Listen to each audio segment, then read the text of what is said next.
ये है Indu broadcasting private limited और आप देख रहे हैं इंडियन न्यूज, हर पल, हर क्षण, हर सच।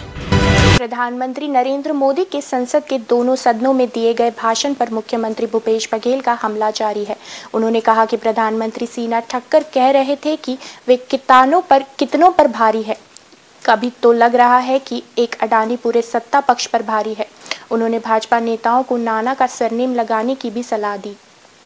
मुख्यमंत्री भूपेश बघेल ने अभनपुर विधानसभा में भेंट मुलाकात के लिए रवाना होने से पहले हेलीपैड पर कहा, प्रधानमंत्री ने जो कहा है कि नाना का सरनेम लगाने में शर्म आती है।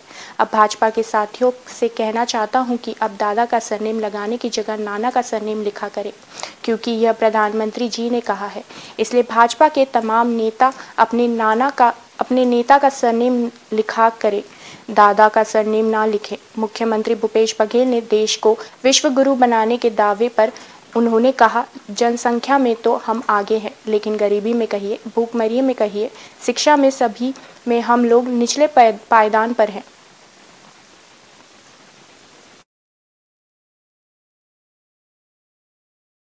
कल हमारे 70+ प्रधानमंत्री जी सीना ठोक ठोक के बात किए, सीना ठोक ठोक के उन्होंने भाषण दी, लेकिन जो बात कहनी थी वो नहीं कहा।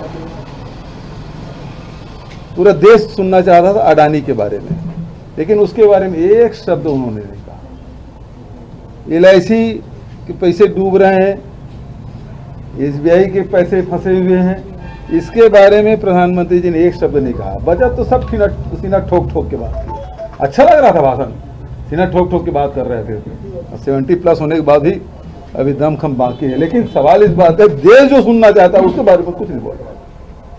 पूरा देश सुनना चाहता है कि आखिर अडानी दूसरे नंबर से खिसक के 23वें नंबर पे कैसे पहुंच गए, जो 609 नंबर में थे वो दूसरे नंबर में कैसे पहुंचे। ये कहानी सुनना चाहते थे प्रधानमंत्री से। राहुल जी ने तो इतनी पूछा ना कि कितने बार आप प्लेन में उसको ले गए और उसके बाद कितने बार उनका दौरा हुआ और उस देश से उनसे क्या क्या डील हुई, वहाँ सेल कंपनियों के बारे में बताएं। देश की सुरक्षा का मामला है, यहाँ देश में सेल कंपनी के बारे में कलकत्ता में रोज कार्रवाई होती है, लेकिन यहाँ जो सेल कंपनी है उसके बारे में कोई जांच नहीं। सवाल इस बात का है कि ED, IT, CBI के जो उपयोग दुरुपयोग जो भी कहें, भले एक जीविका कंपनी की तरफ से खंडन आ गया, लेकिन वो तिथि तो बताएं, क्या जब डील हुई उसके ठीक पहले उसके यहाँ IT और ED का रेट नहीं हुआ था, और जो कंपनी खरीदे हैं उसमें IT ED का रेट नहीं हुआ था। वो सारे दस्तावेज हैं, चीख चीख के कह रहे हैं कि IT ED के रेट के बाद ही ये सारी संपत्ति हैंडओवर हुआ अडानी को।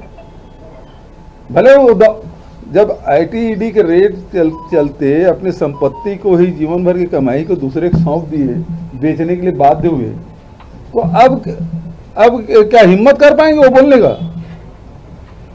तो राजनीतिक दुरुपयोग कभी तक सुनते आ रहे थे, लेकिन अपने मित्र को फायदा पहुंचाने के लिए भी IT ED का दुरुपयोग हो रहा है। ये राहुल जी ने लोकसभा में बात कही है। आदरणीय सभाजी जी, 2047 में ये देश विकसित भारत बने, ये हम सबका संकल्प है। 140 करोड़ देशवासियों का संकल्प है। अब देश पीछे मुड़ करके देखने को तैयार नहीं है, देश लंबी छलांग मारने को तैयार है। जिनकी 2 वक्त की रोटी का सपना था उसको आपने एड्रेस नहीं किया, हमने उसको एड्रेस किया है। जिसको सामाजिक न्याय की अपेक्षा थी जो आपने एड्रेस नहीं किया, हमने एड्रेस किया है। जिन अवसरों को तलाशता था उन अवसरों को उपलब्ध कराने के लिए हमने अनेक कदम उठाए, और आजाद भारत का जो सपना है उन सपने को पूरा करने के लिए हम संकल्पबद्ध होकर के चले। और आदरणीय सभापति जी, देश देख रहा है, देश देख रहा है, एक अकेला कितनों को भारी पड़ रहा है, एक अकेला कितनों को भारी पड़ रहा है। अरे नारे बोलने के लिए भी उनको बदल करना पड़ता है। जो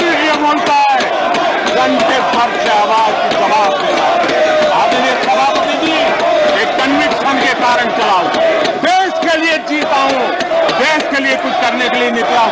न्यू वीडियोस की अपडेट पाने के लिए सब्सक्राइब करें इंडियन न्यूज को और बेल आइकन को दबाएं।